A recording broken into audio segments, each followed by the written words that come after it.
दोस्तों नमस्कार। 30 सितंबर और 1 अक्टूबर मतलब 2 दिनों का करंट अफेयर्स चलिए देखते हैं। आप लोगों को हमने कंप्लीट वीडियोस दे दिए हैं सभी विषयों के, आप लोग देख सकते हैं उन्हें जय हो स्टडी टेलीग्राम ग्रुप पे। नीचे डिस्क्रिप्शन बॉक्स में लिंक भी दिया हुआ है। करंट अफेयर्स का रामायण वीडियो आप लोग प्लेलिस्ट में देख सकते हैं और हमारे टेलीग्राम चैनल पर भी देख सकते हैं। ठीक है, बाकी जो वीडियोज़ आएंगे वो भी महत्वपूर्ण होंगे आपके 24 अक्टूबर के एग्ज़ाम के लिए। ठीक एग्ज़ाम के बाद हम मेंस का क्रैश कोर्स स्टार्ट करेंगे और आरओ प्रीलिम्स का क्रैश कोर्स स्टार्ट करेंगे। मेंस की भी क्लासेस आरओ की शुरू हो जाएंगी, तो आप लोग उसमें भी हिस्सा ले सकते हैं दिए गए नंबर पे संपर्क करके, व्हाट्सअप नंबर पे। ठीक है, बाकी टेस्ट सीरीज़ वगैरह बीपीएससी वगैरह की भी स्टार्ट हो गई हैं, पीडीएफ वगैरह देना स्टार्ट हो जाएगा। ठीक है, तो ज़्यादा जानकारी के लिए व्हाट्सएप पे ही संपर्क करके पूछ सकते हैं। फिलहाल अभी 24 अक्टूबर के ऊपर आप मेन फोकस रहें क्योंकि समय ज़्यादा नहीं है आपके पास। तो परीक्षा खबरी के जितने भी वीडियोस हैं 4-5 तारीख तक के, 6 तारीख 7 तारीख तक के, जब तक पेपर नहीं छप जाता है आ जाता है, आप लोग इन्हें ऐसे ही देखते रहिए। बहुत महत्वपूर्ण करंट अफेयर्स हम शेयर कर रहे हैं आप लोगों को। इसके बाद क्या होगा कि परीक्षा खबरी तो चलती रहेगी। ठीक है, आपके 24 अक्टूबर के लिए रिलेवेंट रहेगा या नहीं ये पूरी तरह से नहीं कहा जा सकता, उसके आगे का 7 तारीख के आगे का। लेकिन हाँ, उसको महत्वपूर्ण बनाने के लिए हमने एक और तरकीब सोची है कि आप लोग परीक्षा खबरी को देखना बंद न करें उस दौरान, कि हम परीक्षा खबरी के साथ बहुत ही अति संभावित प्रश्नों को जो कहीं भी किसी के नज़र में नहीं है और पूछे जा सकते हैं, उनको परीक्षा खबरी में शामिल करेंगे खबरों के साथ ही। तो इससे क्या होगा, रिमाइंड होता जाएगा चीज़ें। जनवरी 2021 से लेकर के अभी तक के जो बहुत महत्वपूर्ण करंट अफेयर्स हैं और जो अछूते रह गए हैं, जिन्हें किन्हीं भी न्यूज़ चैनल ने, न्यूज़ अखबारों ने या फिर आप कहें कि करंट अफेयर्स की मैगजीन्स ने कवर नहीं किया है, उन्हें हम आप लोगों को रिमाइंड करवाएंगे, जिससे आपका कंप्लीट पूरा तैयारी पैकेज हो जाए। ठीक है, चलिए। प्रतिवर्ष 30 सितंबर को अंतर्राष्ट्रीय अनुवाद दिवस मनाया जाता है। यह अनुवाद के पेशे के बारे में जागरूकता बढ़ाता है और समाज के विकास में महत्वपूर्ण भूमिका निभाने वाली भाषाओं के बारे में जागरूकता लाता है। 2021 की थीम है यूनाइटेड इन ट्रांसलेशन। यह बाइबिल अनुवादक सेंट जेरोम के पर्व के उत्सव का प्रतीक है, जिन्हें अनुवादकों का संरक्षक सत्य माना जाता है। एमएसएमई मंत्री नारायण राणे ने किया इंडिया एक्सपोर्ट। डायरेक्ट ये प्रश्न जो लास्ट लाइन आप पढ़ रहे हो ना, ये भी पूछ सकता है, ये भी ध्यान रखिएगा। एमएसएमई मंत्री नारायण राणे ने किया इंडिया एक्सपोर्ट्स 2021 पोर्टल लॉन्च। तो केंद्रीय एमएसएमई मंत्री ने, देखिए एमएसएमई से जुड़े कई पोर्टल से जुड़े सवाल आ चुके हैं कि ये पोर्टल किससे संबंधित है। एमएसएमई से संबंधित है। जो उसके मंत्री हैं नारायण राणे ने 29 सितंबर 2021 को नई दिल्ली में India export initiative and India export 2021 portal of India SME forum का वस्तुतः उद्घाटन किया। इंडिया एक्सपोर्ट्स का लक्ष्य मौजूदा टैरिफ में अप्रयुक्त निर्यात क्षमता पर ध्यान केंद्रित करने के उद्देश्य से एमएसएमई को मुफ्त में निर्दिष्ट करना है। इसमें एक इन्फो पोर्टल भी है जो भारतीय एमएसएमई द्वारा निर्यात के लिए ज्ञान के आधार के रूप में कार्य करता है। केंद्र सरकार ने मिड डे मील योजना का नाम बदल कर रखा पीएम पोषण। तो पीएम पोषण भी इसका नाम रख दिया है। मिड डे मील योजना 15 अगस्त 1995 को प्रारंभ हुई थी। शुरुआत में कुछ इलाकों में लगभग 2500 के आसपास ब्लॉकों में स्टार्ट हुई थी देश के। उसको बाद में 1997-98 में सभी इलाकों में कर दिया गया था। पहले इसमें प्राथमिक स्तर के छात्र शामिल थे। उसके बाद 2008-9 से मिडिल अर्थात जो उच्च प्राथमिक विद्यालय होते हैं 6 से 8 तक, उन छात्रों तक विकसित किया गया था, विस्तारित कर दिया गया था। ठीक है, इसमें अब जो है पीएम पोषण के तहत प्री प्राइमरी स्कूल, समझ रहे हैं ना, प्राइमरी के पहले जो आंगनबाड़ी अभी तक कवर करता था उन्हें भी ये कवर करेगा। तो पीएम पोषण अब प्री प्राइमरी छात्रों को भी कवर करेगा। आर्थिक मामलों की मंत्रिमंडलीय समिति ने केंद्र सरकार से 54,061.73 करोड़ के वित्तीय परिव्यय के साथ 2021-22 से 2025-26 तक 5 वर्ष की अवधि के लिए स्कूलों में पीएम पोषण के राष्ट्रीय योजना को जारी रखने की मंजूरी दी है। इसको मिड डे मील को हिंदी में क्या बोलेंगे, मध्याह्न भोजन योजना। ठीक है, तो 15 अगस्त 1995 को ये शुरू हुई थी। पीएम मोदी करेंगे इंस्टीट्यूट ऑफ पेट्रोकेमिकल्स टेक्नोलॉजी का उद्घाटन।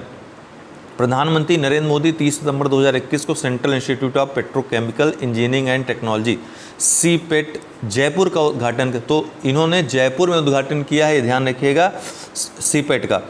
तो वह राजस्थान के बांसवाड़ा, सिरोही, हनुमानगढ़, दौसा जिलों में 4 नए मेडिकल कॉलेजों की आधारशिला भी रखेंगे। राजस्थान का जो एग्ज़ाम देने जा रहे हैं उनके लिए महत्वपूर्ण है। सीपेट की स्थापना राजस्थान सरकार के सहयोग से रसायन और उर्वरक मंत्रालय भारत सरकार द्वारा की गई है, इसलिए आप लोग याद रखिएगा। उत्तर कोरिया ने किया हाल ही में विकसित हाइपरसोनिक मिसाइल का परीक्षण, इसका नाम क्या है? हवासोंग 8।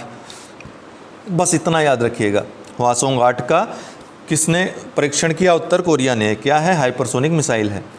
पूर्व विदेश मंत्री फूमिया किशिदा होंगे जापान के अगले प्रधानमंत्री। तो अभी जापान के पूर्व विदेश मंत्री फूमिया किशिदा ने 29 सितंबर 2021 को सत्तारूढ़ लिबरल डेमोक्रेटिक पार्टी का जो नेता का चुनाव होता है, राष्ट्रपति जो चुनते हैं अपने में से, उसका चुनाव जीत हासिल कर ली है। ठीक है, अपनी पार्टी के अंदर अब ये प्रधानमंत्री बनने की राह तय हो गई है। भारतीय रिजर्व बैंक ने WMA सीमा के रूप में निर्धारित किए 50,000 करोड़ रुपए। तो RBI ने H2 FY22 के दौरान, तो ये दूसरा हाफ चल रहा है फाइनेंशियल ईयर 2020 का, तो इसके दौरान केंद्र सरकार ने 50,000 करोड़ रुपए वेज एंड मींस एडवांस सीमा के रूप में निर्धारित किए हैं। तो अभी में भी अभी एकदम नया है, पूछ सकता है। फिर से दुनिया के सबसे अमीर व्यक्ति बनने के लिए एलन मस्क ने जेफ बेजोस को पछाड़ा, बहुत महत्वपूर्ण है। ब्लूमबर्ग बिलियनियर्स इंडेक्स के अनुसार टेस्ला के CEO एलन मस्क ने $213 बिलियन की संपत्ति के साथ अमेजन के जेफ बेजोस को फिर से दुनिया के सबसे अमीर व्यक्ति के रूप में पछाड़ दिया। जेफ बेजोस की कुल संपत्ति $197 बिलियन है। इसके बाद $160 बिलियन की संपत्ति के साथ लुई विता के अध्यक्ष बर्नार्ड अर्नाल्ट का स्थान है। मार्क जुकरबर्ग और बिल गेट्स इंडेक्स में चौथे और 5वें स्थान पे हैं। तो एलन मस्क पहले स्थान पे फिर से आ गए हैं, याद रखिएगा। भारत ने बाद में मिसाइलों के साथ अपग्रेड करने के लिए 4 इजरायली हेरॉन खरीदे। तो हेरॉन किसने खरीदा? भारत ने। तो भारत ने इजराइल से 4 नए हेरॉन TP ड्रोन खरीदने के सौदे को अंतिम रूप दे दिया है। इन्हें शुरू में निगरानी और टोही मिशनों में इस्तेमाल किया जाएगा, लेकिन अंततः प्रोजेक्ट चीता के तहत सटीक हमलों के लिए मिसाइलों से लैस और अपग्रेड किया जाएगा। कुछ अपग्रेड हेरॉन TP ड्रोन में लगभग 24 घंटे का घूमने का समय और 1000 किलोमीटर की संचार सीमा होगी। ये प्रोजेक्ट चीता क्या है? अब ये ध्यान रखिएगा, प्रोजेक्ट चीता ये चीन के साथ जो हमारी सीमा है उसमें निगरानी रखने के लिए, और अगर ऐसी कोई गतिविधि है तो उस पर एक्शन लेने के लिए, कार्रवाई करने के लिए भारत सरकार का एक अभियान है। भारत सरकार या भारतीय जो सेना है उसका एक अभियान है। दिनेश सहारा को global life time achievement award 2021 सम्मानित किया गया। किसे? दिनेश सहारा को। तो इनको खाद्य तेल आयोग में उनके अनुकरणीय योगदान के लिए global India life time achievement award 2021 मिला है। मध्य प्रदेश को भारत के सोया कटोरे में बदलने में सहारा ने महत्वपूर्ण भूमिका निभाई है। ग्लोबल पुरस्कार खाद्य तेल उद्योग के उन व्यक्तियों को प्रदान किए जाते हैं जिन्होंने वैश्विक खाद्य तेल अर्थव्यवस्था में भारत की यात्रा को आगे बढ़ाया है। Thanks for watching. 1 अक्टूबर की भी महत्वपूर्ण खबरों को देखेंगे। अभी 30 सितंबर का था ये। अंतर्राष्ट्रीय वृद्धजन दिवस के रूप में 1 अक्टूबर को मनाया जाता है। इस दिन का उद्देश्य बुजुर्गों को प्रभावित करने वाले मुद्दों के बारे में जागरूकता फैलाना है।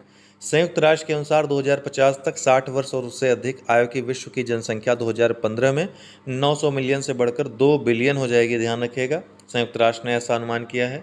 आज 125 मिलियन लोग 80 वर्ष या उससे अधिक आयु के हैं। 1 अक्टूबर को शुरू किया जाएगा महीने भर का राष्ट्रव्यापी स्वच्छ भारत कार्यक्रम। युवा मामले और खेल मंत्रालय का युवा विभाग 1 से 31 अक्टूबर 2021 तक राष्ट्रव्यापी स्वच्छ भारत कार्यक्रम का आयोजन करेगा। इसका आयोजन देश भर में 744 जिलों के 6 लाख गाँव में किया जाएगा। युवा मामले और खेल मंत्री अनुराग ठाकुर उत्तर प्रदेश के प्रयागराज से सफाई अभियान की शुरुआत करेंगे। प्रधानमंत्री मोदी लॉन्च करेंगे 1 अक्टूबर को स्वच्छ भारत मिशन शहरी 2.0 अमृत 2.0। तो प्रधानमंत्री नरेंद्र मोदी ने आज नई दिल्ली में स्वच्छ भारत मिशन शहरी 2.0 और कायाकल्प और शहरी परिवर्तन के लिए अटल मिशन 2.0 शुभारंभ करेंगे। SBMU 2.0 अर्थात जो स्वच्छ भारत मिशन शहरी है 2.0 सभी शहरों को कचरा मुक्त बनाने और सभी शहरों में भूरे और काले पानी के प्रबंधन को सुनिश्चित करने की परिकल्पना करता है।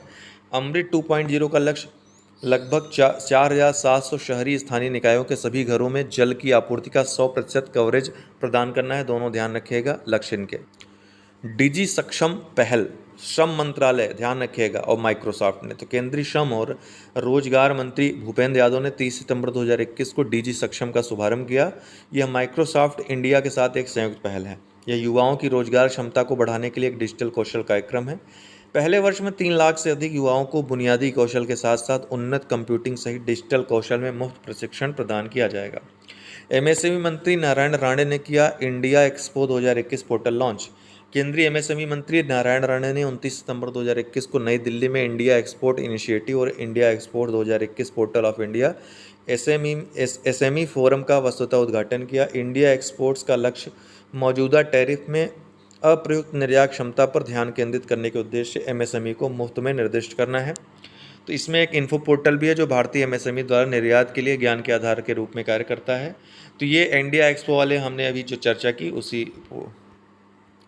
उसी की बात है। और कुछ नया आज के दिन कोई नया करंट अफेयर्स कुछ महत्वपूर्ण नहीं है, ठीक है। तो डेली आप लोग देखिए, मैंने कहा आपको कि 5-7 अक्टूबर तक परीक्षा खबरी तो देखिए अनिवार्य रूप से, क्योंकि यहाँ से प्रश्न आएगा ही आएगा। 7 अक्टूबर के बाद से भी देखिएगा, क्योंकि उसमें हम बहुत ही अति महत्वपूर्ण अति संभावित प्रश्नों को शामिल करेंगे करंट अफेयर्स के। वो छूटेगा तो मेरी जिम्मेदारी नहीं है, इसलिए मैं कह रहा हूँ आप लोग सभी व्यूवर्स कि आप लोग देखिएगा ज़रूर परीक्षा खबरी। आपको मेरी तरफ से बहुत ही महत्वपूर्ण चीज़ें, बहुत महत्वपूर्ण करंट अफेयर्स दिए जाएंगे उसमें। और बाकी वीडियोस में आते ही रहते हैं। सभी वीडियोस को मैं क्वालिटेटिव बना पाऊँ, आप लोगों के लिए लाभकारी हो, ये मेरा प्रयास रहता है, ठीक है। कोई भी ऐसा ना हो कि उसका कोई यूज़ ना हो, इसलिए ये मेरा ध्येय है कि उसमें कुछ प्रश्नों को महत्वपूर्ण शामिल करूँगा। तो उसको भी अपनी परीक्षा की तैयारी समझ कर ही 5-10 मिनट आप लोग देंगे डेली, ठीक है। चलिए, बहुत बहुत धन्यवाद।